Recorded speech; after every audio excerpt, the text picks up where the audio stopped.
A big part of my career has been looking at the therapeutic value of the 12 steps because the 12 steps really have harnessed some powerful psychological forces that creates an amazing change in our life. What is that change? Well, the truth is that the 12 steps are engineered to help us achieve emotional sobriety, to achieve true independence of spirit, to achieve autonomy, to learn how to take care of ourselves. These are things that we don't know. Emotional sobriety really helps us learn how to have a healthy relationship, how to have union with the preservation of our integrity, how to cooperate with integrity. Most of us get lost in our relationships. Most of us do a lot of things we don't want to do. We don't really know how to show up in a good way. Emotional sobriety is about learning to have healthy relationships.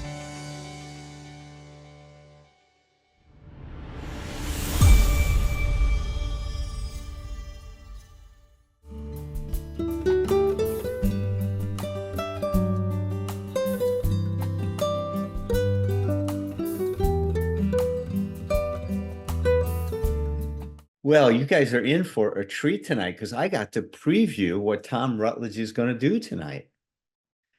The one and the only nutshell wisdom himself, Thom Rutledge. Let's have a big round of applause, folks. Yay, Thom is here. Yay for me. This is a headshot.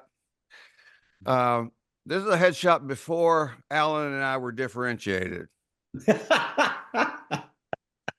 And if you look closely, you'll probably be able to see, you could probably distinguish that we're both there, but it's like, you know, this is when we were just one guy. And since then we've been able to differentiate and I think we've both been much happier since then, you know, don't you think, Alan? I think so, Thom. I tried to find, I don't know if you remember or not, but the first PowerPoint presentation that I did, because I couldn't do a PowerPoint presentation, I just took one of your headshots and did a little face on it and put a little hat on top of your head, and that was my your contribution to that PowerPoint. Tried to find that picture. It's like this little cartoon hat on top of your bald head, and it's like I thought it was really a work of art, but I couldn't find that one, but I did find our headshot. So anyway, yes, my name's Thom, and I'm a talented addict. It's like I was talking to a client today that was talking about just how many addictions that she could list, and I told her that at the very last chapter of my first book, I just actually I had not planned on it, but I was thinking about the same thing about how many addictions I could have or have had, and I just named that chapter generic addiction, you know, and just and what I like to say is just, you know, give me something and watch me work. You know, I can do it with anything, and it's because I really have found that addiction is more than actually. I work with the term addiction and the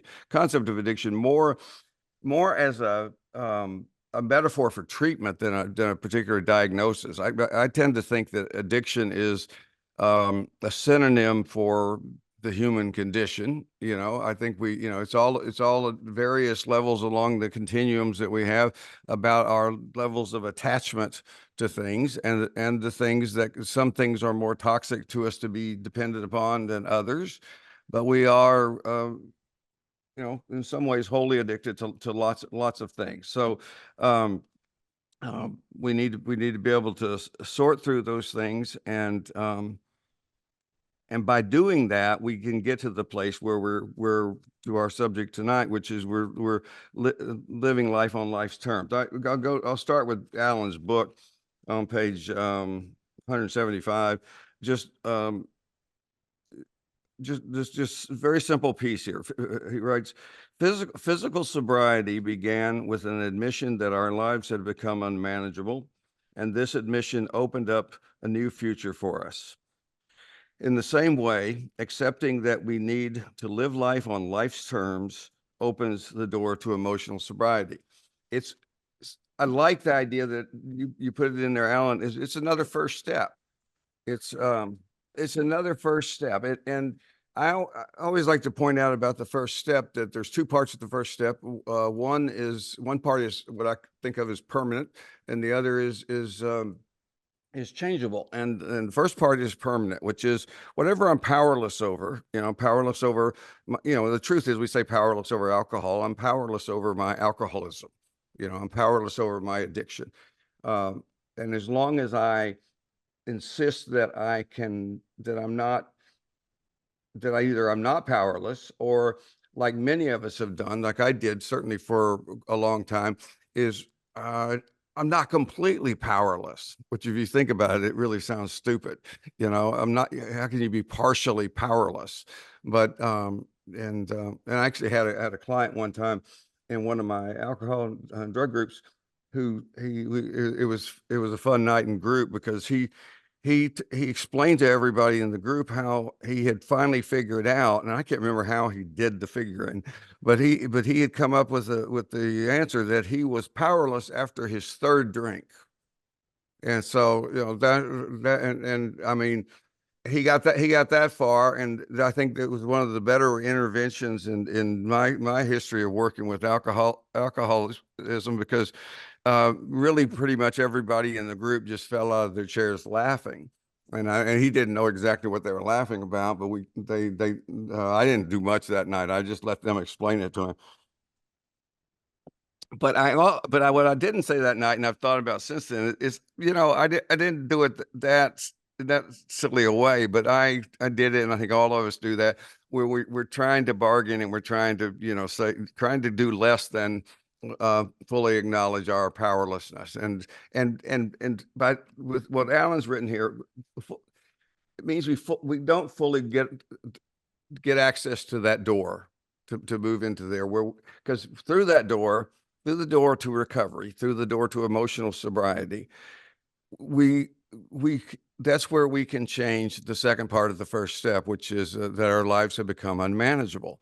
It's like, it doesn't mean our lives are all put together perfectly well and pristine, but it's, we talk very often in here, we talk about we're not in control, but we're in charge of what we do, and our choices, and that's what we're going to talk about tonight, our decisions, and what are our responsibilities for choosing.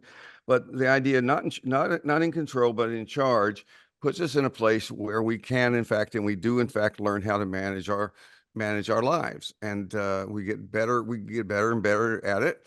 And as with all of recovery, some days are better than others, and some periods of time are better than others. But I do like to point out to people when that I know, or that and to give myself credit as well, is, because we're so used to beating ourselves up. And even in the program, there's enough of an emphasis on, so much so we talk about humility quite a bit, and Roger's been talking about it, but there is that false humility that sometimes I think there's almost a peer pressure in 12-step programs sometimes to feel is that I'm an alcoholic, so I'm a sick fuck. But it's like, I have been, but hopefully have been at this for quite a while. Hopefully I'm not anymore. Hopefully I'm much, much, much better.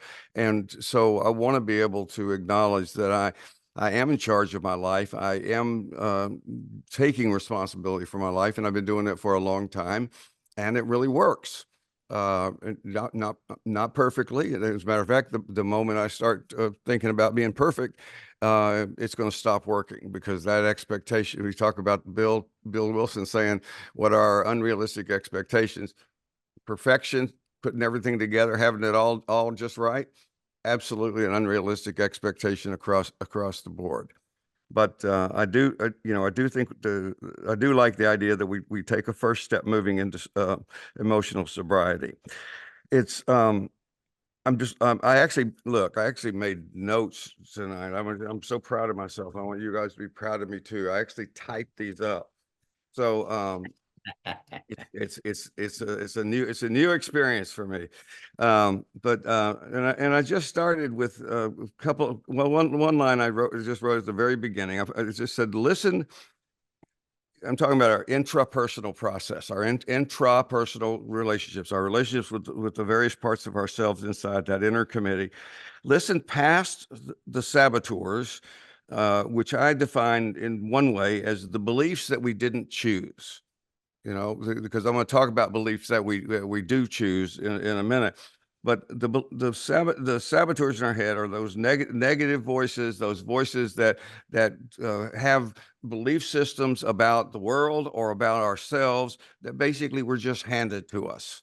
You know, we can talk about, we can do lots of examples about that. I mean, certainly anybody who knows about dealing with dysfunctional families and understanding family roles, you know, the family roles that are assigned, that you know, the family hero, the scapegoat, the lost child, the mascot, and all these things. These are assigned roles, and a lot of times they have a lot to do with our personalities as we grow up. But these are not things we ever chose or we decided. These are things that we those of us who are recovering self-haters, and I'm happy to be president of that club if you need one. We're not gonna make a. I was talking to a client just yesterday about this. It's like, and she was saying like, a first-time client, and she was saying, please don't say too many positive things to me, which it seems like a strange thing to say when you go and meet your therapist.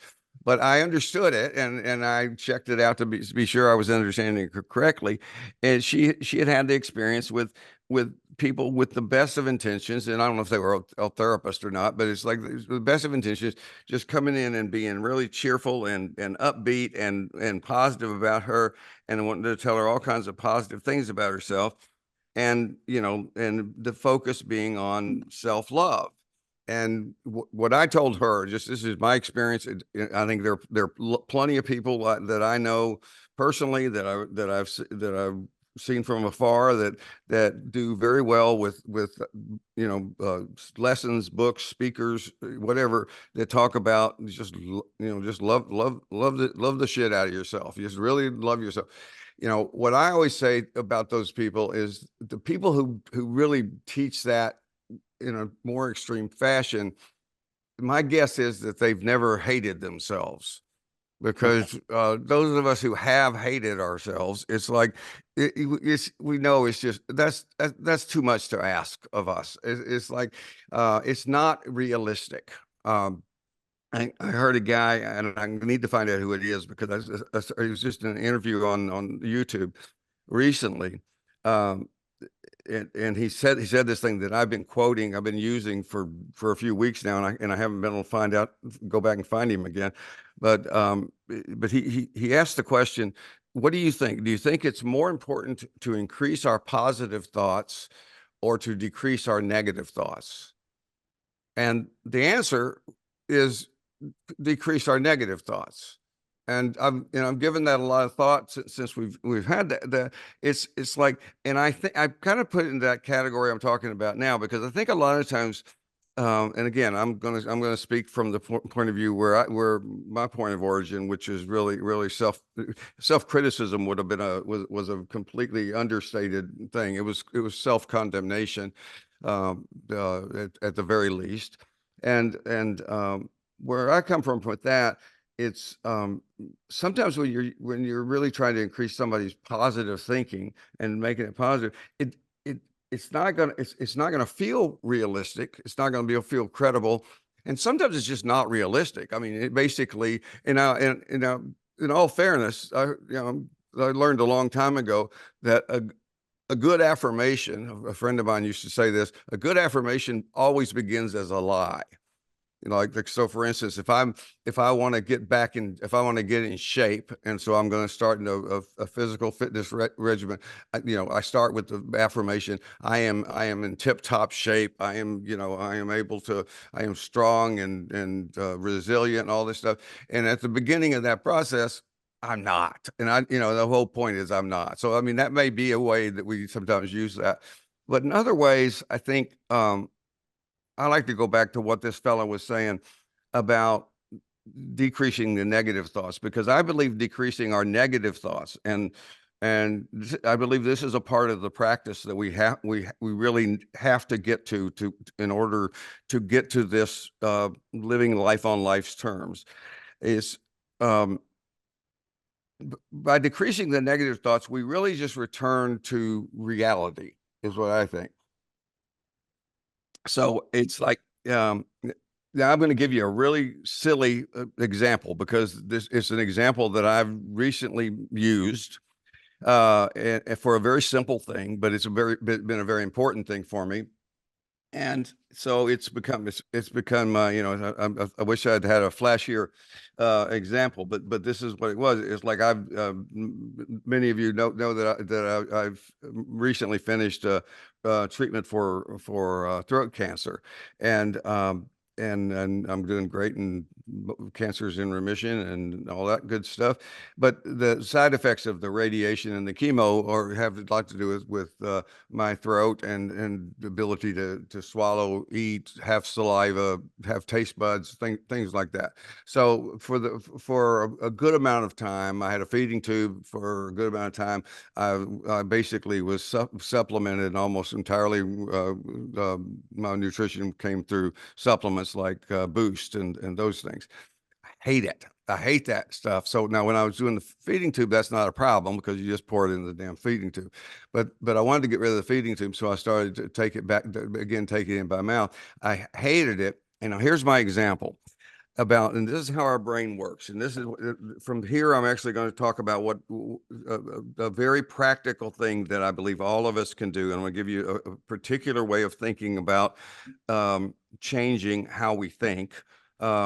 That you can use if you want to use it. But I'll finish the example first.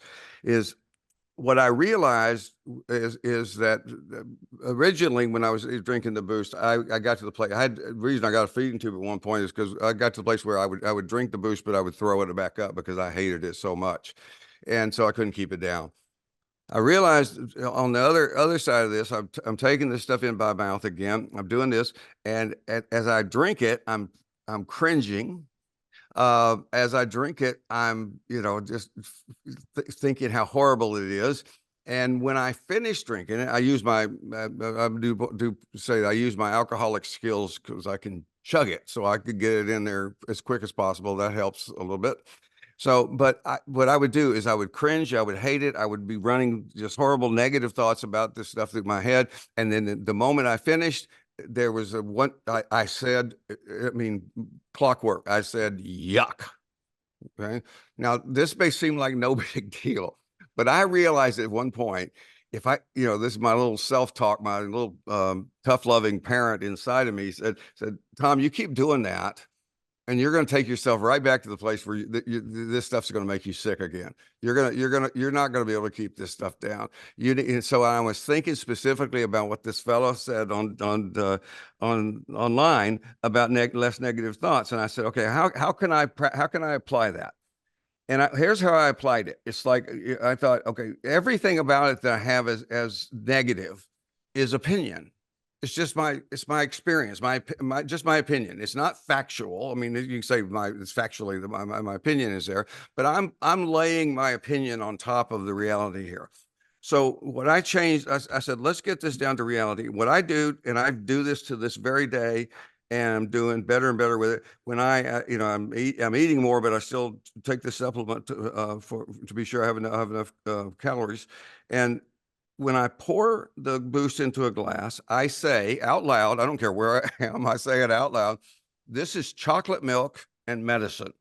And it's like, that's the statement of reality. That's not an opinion. I'm calling this stuff what it is.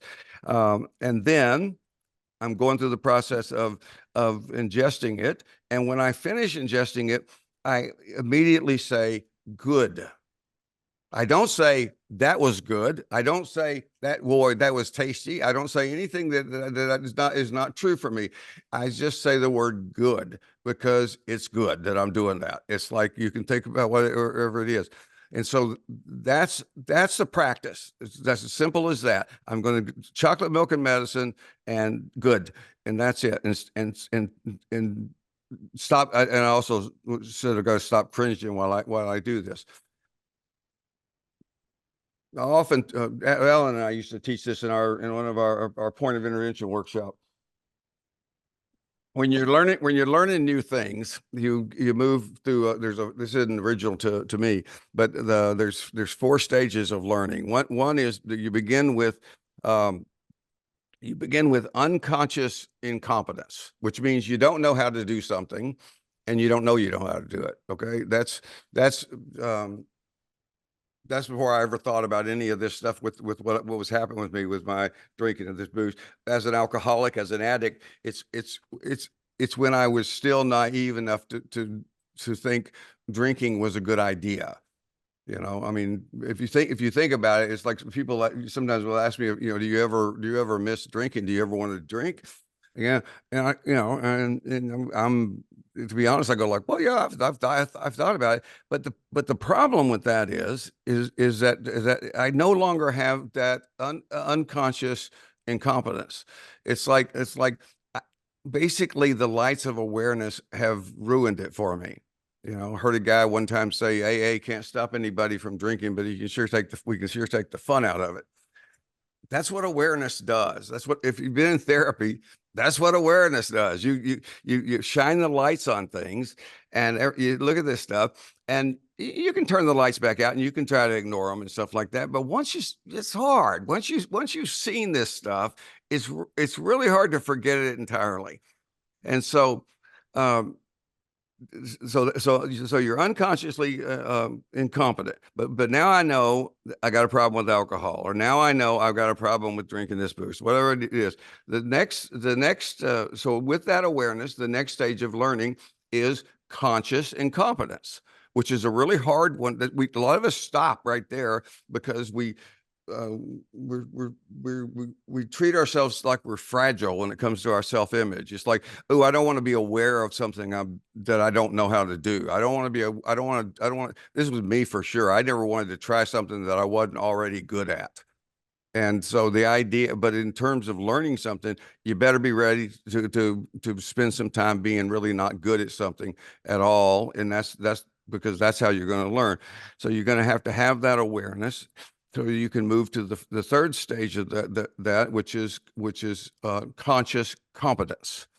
Okay, well, this is where you go through it. This is where, when Al and I were doing our point of intervention workshop, I used to teach everybody how to do a sleight of hand magic trick, and it's a great example of just simple, not easy. Because it's when I show it to people, it's like and I teach you how to do it. It looks simple, but any of you have done that with me before, you can testify to the fact that if you haven't, if you already know how to do it, then that's wonderful. But that means you've already practiced and practiced and practiced. But if you can look at this simple thing, you can follow the simple directions, but you can't do it unless you practice. And that's one of the things that I want people to know about. In this particular case, it's about all of recovery, but in terms of living life on life's terms, we need to figure out what is the practice. Okay, how do I actually do that? Because too often in recovery and in personal growth work, I think we hear people speak, we listen to tapes and podcasts, and we read books, and we think that's a great concept. I like that concept. And if we're not careful, we don't mean to do this, but we kind of act like the concept itself is going to help us. And what I've learned through the years of, I think I've successfully procrastinated my next drink for a little bit over 38 years now. But what I've learned through those years is that I forgot what I was going to say to that one. So who knows? Old man glitch. And by the way, I used to have those old man glitches when I was 35. I just didn't have age to blame it on. But that's gonna bug me. Alan, do you know what I was getting ready to say? No. No. Aren't you helpful? I couldn't help you on that one, man. You know, when I've done that in workshops, I've actually discovered this, it's a way of diagnosing some real serious codependence in the audience, because I mean, literally there have been codependents in the audience who knew what I was getting ready to say. They were that tuned in and that much ahead of me. So it's probably a good thing that you don't know. And at least you didn't just say, I'm sorry, I wasn't paying attention. But okay, I'm talking about the practice part of this is you you oh, I know what it was. The concept's not gonna heal us. The concept can't heal us. The practice will. So if you're gonna learn how to do the magic trick, if I'm gonna, you know, when I was gonna do this thing where I'm gonna create a better relationship with my supplement drink, you know, I've got to do it again and again and again and again. And sure enough, what I've discovered, I've been doing that for now for several weeks, and it's like it comes quite naturally to me right now. I don't have to remind myself to say good. I've actually noticed that I sometimes, and I do all this out loud because it makes a difference for me that I say do it out loud. And so I noticed that I've a few times I've said great, and without thinking about it. So maybe that's progress too. But anyway, the whole point there is you move ultimately to unconscious competence. Basically, we have unconscious competence. We've all done it. I mean, if you get behind the wheel of a car, you're unconsciously competent. How can you drive, you know, all the way home and realize that you know, spaced out for most of it and you don't even know how you got there? Well, it's because you're unconsciously competent at driving, and doing, you know, anything that you have mastery over, you do that. So anyway, I'm moving us here to the place where I want to just teach you the little concept, a little technique that we can turn into a practice. And well, I'll just jump to it here. It's like, starts with this concept, this information. Like living life on life's terms requires that we be in the present moment. You know, because that's where life is. It's like, if we're, you know, and you know, we're never going to do that perfectly either. But if we're, you know, if I want to be living life on life's terms, I've got to be in the present moment. So I use a little flow sheet here, and I'm gonna describe it. I'm gonna draw. This is what I call my PowerPoint presentation. I'm gonna draw it for you in the air, and and basically it's it begins with, so if I'm writing up on the invisible board, it begins with the event. Something happens. Okay, it just happens. That's real. Okay. The next thing that happens, if it happens to me, so the next thing that happens, so just imagine that's an E, just the letter E for event. The next letter, you just put a little arrow out there. The next letter is an I, and the I stands for interpretation. So this is what we learn a lot about in emotional sobriety, in terms of it's not what happens, it's what we say to ourselves about what happens. It's how we interpret what happens. And we have to be really careful, because, I mean, we could go on and on about this forever, but it's like, because a lot of the things that are the first things we interpret with are those saboteurs in our head that are fueled and full of our belief systems that we never chose. There are biases, are the things that people handed to us, that we maybe sometimes even believe because we've never even thought to question it.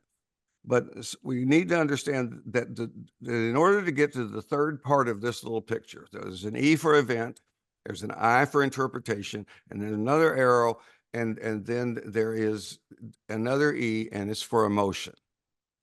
So when I say, Alan, you made me feel, you know, I mean, I'm not a big, I mean, we all know what that means. I don't have to pick at everybody about their language, but we know that Alan doesn't actually make me feel anything.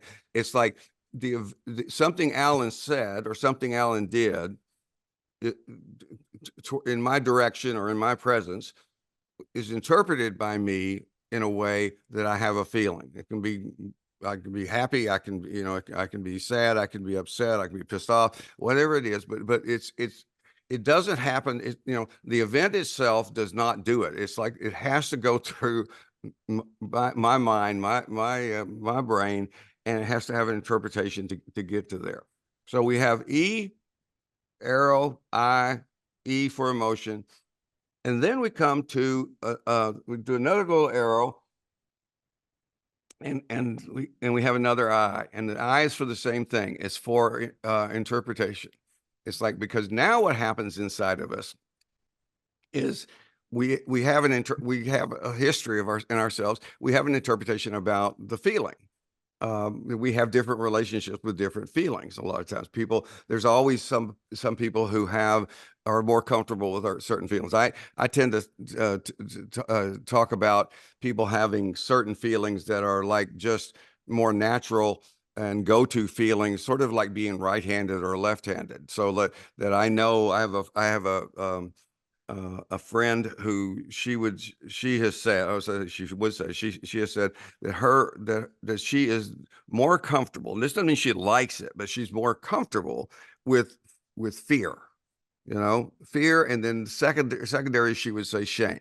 And so when things happen, it's more likely that things are going to get interpreted to have that. And then once she has that interpretation, she has feelings about the feelings, which are in those cases it's kind of weird, because she can kind of more easily express fear and shame because she's more comfortable, is more familiar to her, that kind of stuff. She's extremely uncomfortable with the feeling of anger, and a lot of people find this to be the case. And so she, because there is you may interpret things so that it makes you angry, but then we have a lot of judgment on the other side, which is anger's bad.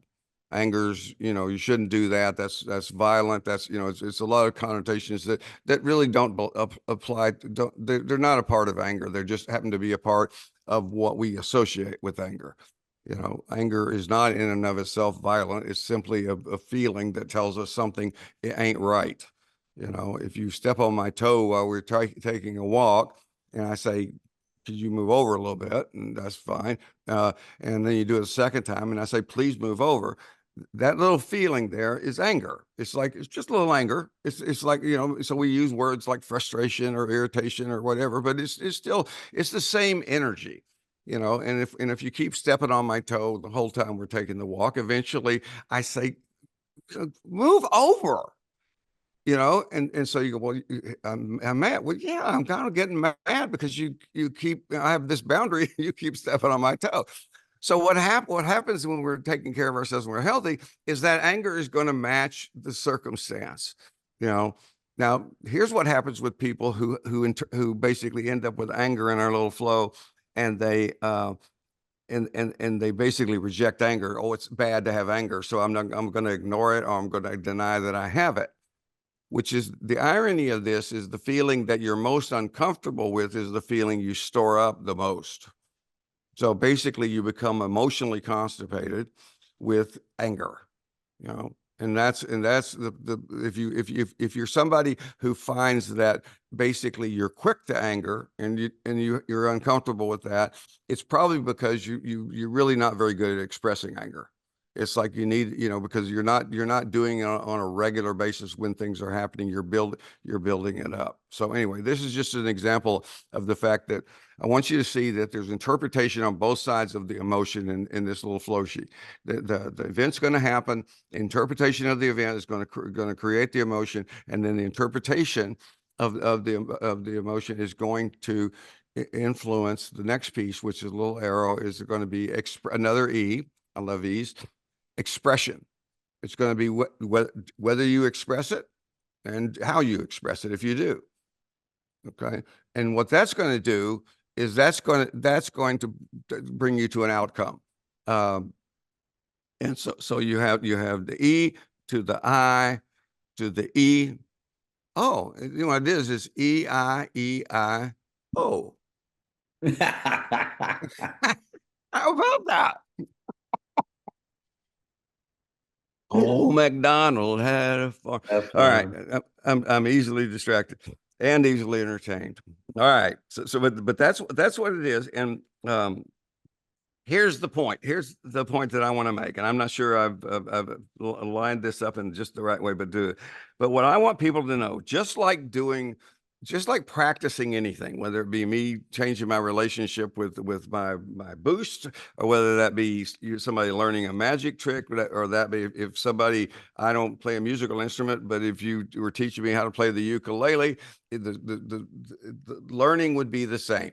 The only, I mean, I have to practice if I'm going to get any better. And I cannot emphasize this enough, that, and if I'm emphasizing this, if it feels like I'm overdoing it, I think it's because in my history, it took me a long time to really get this, that the idea is, no, Tom, you really have to do it. You have to do the actual behavioral change. And the behavior with most of the stuff with emotional sobriety, it may be a little confusing, but I kind of lump thoughts in with behavior, because I'm going to change the thinking about this. I'm going to reduce the negative. I'm going to try to get more toward reality. I'm going to what I call here, I'm going to learn, I'm going to practice keeping a loose grip on my opinions, because Marcus Aurelius is, I'm a big fan of Stoicism, and a little quotation of Marcus Aurelius is that says, do away with the opinion that I am harmed and the harm is cast away. Do away with the opinion that I am harmed. In other words, if I'm not interpreting it as I am harmed, then I'm not harmed. This is actually a specific way when we say, in case you haven't ever asked this question, when people say, when Alan says, or any of us say, don't take it personally, to me, the natural question to ask right after that, don't take it personally, is, okay, could you please tell me how the fuck to do that?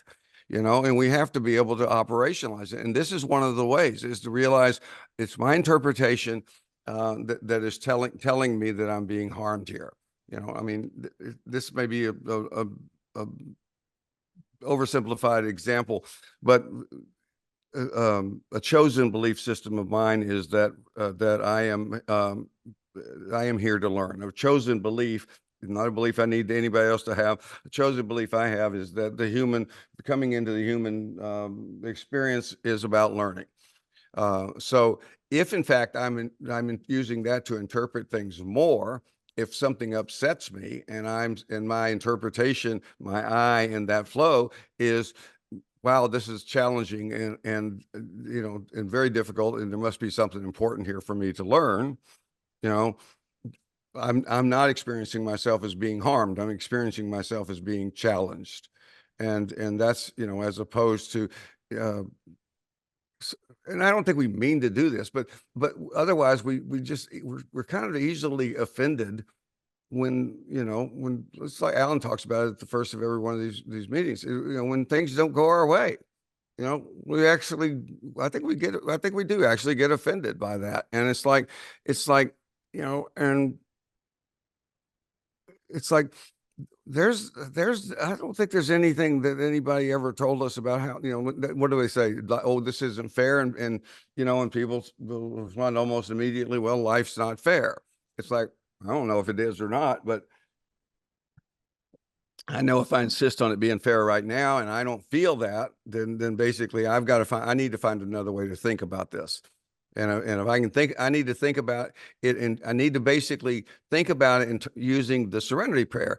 I need to think about this. My opinion about this event, my opinion about this feeling, need to be about things I can do something about, which is my thinking, my own opinion about what it is. And I need to be able to change that. And one of the things I really want to make the point is, if you're going to change this stuff, you need to do some writing. You need to figure this out, and you need to realize you're going to have to, there's a fake it till you make it. You're going to have to come up with different ways of thinking that you're going to put in, and this is where I'll use my silly analogy. It's like I just said chocolate milk and medicine and good. Okay. Those were the thoughts that I decided to insert rather than, oh shit, this is horrible and yuck, and making those substitutions. I mean, it can be more complicated than that, but it doesn't have to be. But the most important thing is repetition. We know that we actually know that works. That's about our neurological stuff too. We didn't know that when I was coming up in this business, but what we understand about brain plasticity now is we're really literally blazing new trails in our brain when we're doing this over and over and over again. But the concept, the idea, again, can't emphasize this enough, will not do it for us. And let's see.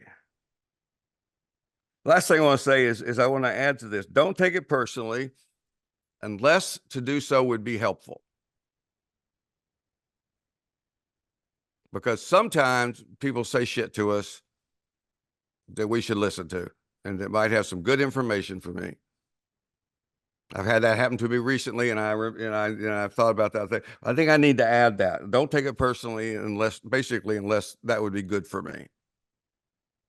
Amen. I go too long when I plan, man. You need to leave it. I need to wing it.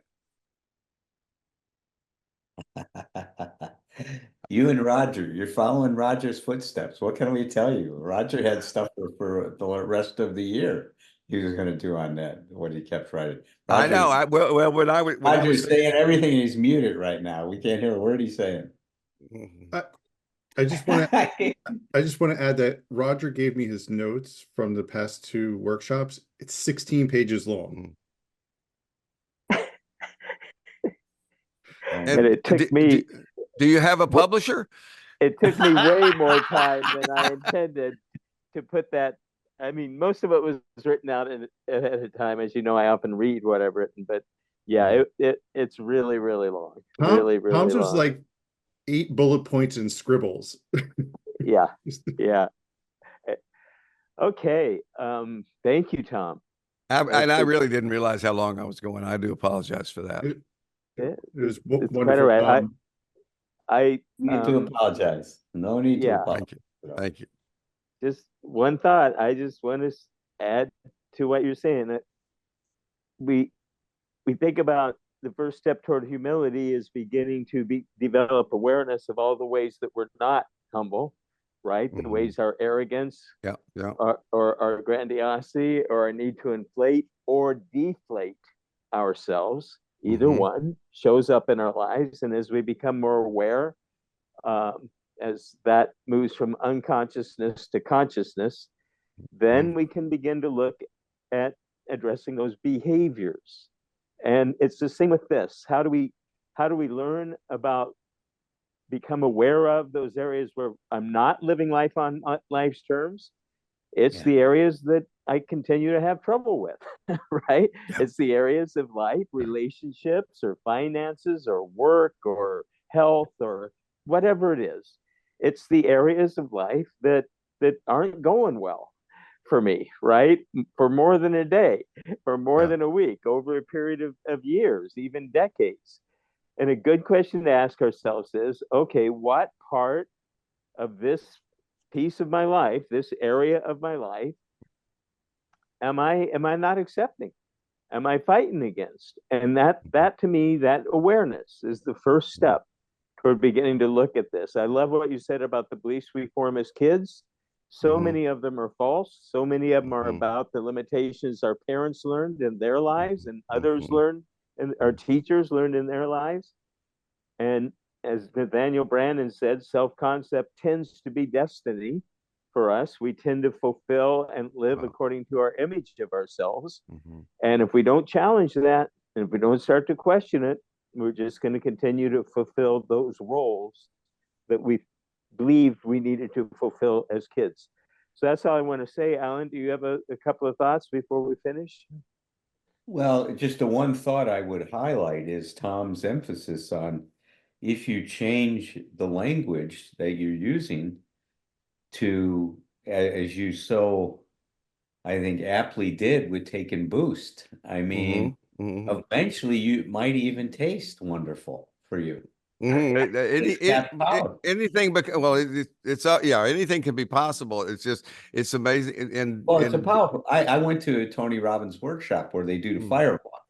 Now, if you ever, I was the biggest, even before the peripheral neuropathy I have, man, I was a wuss when it come to walking with my, shoes off. I mean, I could walk on the sand for a while, but man, walk on pebbles and stuff like that, my feet were too sensitive. And so walking across, what is it, 50 feet or 100 feet of these hot coals at 1,800 degrees was like the last thing in the world I would think that I would do. And what he did through a lot of different, NLP and hypnosis is when we got up to the rocks, we had to look straight ahead, not down at the rocks, number one. So it's where you focused is where your energy went, right? We focused on looking ahead. We also focused on walking at a very, very just not running, but at a decent pace, not a fast pace, because you didn't want to fall into the cold, right? You had to walk. But the other thing we said was cool green moss. There you go. Cool green moss. Quite the opposite. Yeah. We kept saying it every step we took, cool green moss. Cool green moss. Yeah. Cool green moss. I walked across those things and I was blown away. I was blown away at the power of the mind. I mean, that's the thing that taught me was, my God, I was able to manipulate myself to do something I would have never imagined I could have done. Cool green moss. Well, when we were doing our workshop together, Alan, it's like, it came down so often to language. It's like, it's like define your terms, be clear about the terms, clarify your terms when you need to, and you get the communication right. And even that's if it's a problem between two people or if it's a problem inside my own mind, get the communication straight, and you're gonna get unstuck. Yeah, no, well, thank you so much for tonight, man. I really appreciate it. And I thought there were so many great points, and I don't want to elaborate on them because our time's up tonight. Thanks. But look, next week will be Herb Kagan, and then the week after that, Roger will be back for the rest of the year with his follow-up on. And then if there's time in January, if he hasn't completed everything by January, I will come back with a summary. If I can remember anything that he said over anything left. Next 8 months So to translate that, after Herb next week, Alan will do the following week where he'll wrap up living on life's terms. This is like one of those times, right? I'm the black cop, he's the white cop, and he just translated this into white language. There you go. So I want to just make a few announcements and a few notes. One is, I'm sorry we had to lock down the meeting. We had some people who decided to infiltrate and cause some trouble. So apologies for shutting things down. We will do our best again next week. We do have a couple of announcements. One is the next in-person Doylestown, Pennsylvania event is on July, and I pasted it in here and I lost it already. July 13th. I should know this. I'm going to be there. And so that information I put in the chat earlier. And if you go to our Facebook group, we try to get this stuff updated there. It's probably the best place to go. Well, Tom, let me say something about that because I'm excited to be sharing that with you that day. You're going to be presenting on several spiritual, thinkers in terms of their stuff. And what we're going to explore that day, it's really exploring emotional sobriety, is how there was this concept talked about by so many people other than Bill. And not just at the time that Bill, what we call the spirit of the times or the zeitgeist, not just at the time that Bill started to think about this, but even subsequently. Is that and even way before that, Marcus Aurelius, in terms of Stoicism, you could look at that as a progenitor to this whole area of emotional sobriety. So it's going to be a great day, man. And please come and join us. Yeah, as I say, there's like threads coming in to Bill's work and threads coming out, and it's amazing when you start to look at how much this is all interwoven. Does someone need to believe in God to successfully overcome addiction? Well, the way I like to think about what the program does, it connects us to who we really are. And what does that mean? Well, there's this incredible force in you and I, this growth force. It's the force that moved us from crawling to walking. You wanted to take those first steps. And when you fell, and you fell a lot of times, you didn't let your failures stop you. You picked yourself up, you learned from it. And how many times did you fail before you walked? You failed as many times as you needed to. You see, that force, I call it a biological imperative, a psychological imperative, a spiritual imperative. It's moving you towards wholeness. It's moving you to be what you can be. Just like in the acorn is all the information it needs to become an oak tree. In you is all the information you need to become you. Become a you that can cope with life and to deal with whatever you need to deal with to be okay. And that's what I'll talk about in my new book, The 12 Essential Insights for Emotional Sobriety.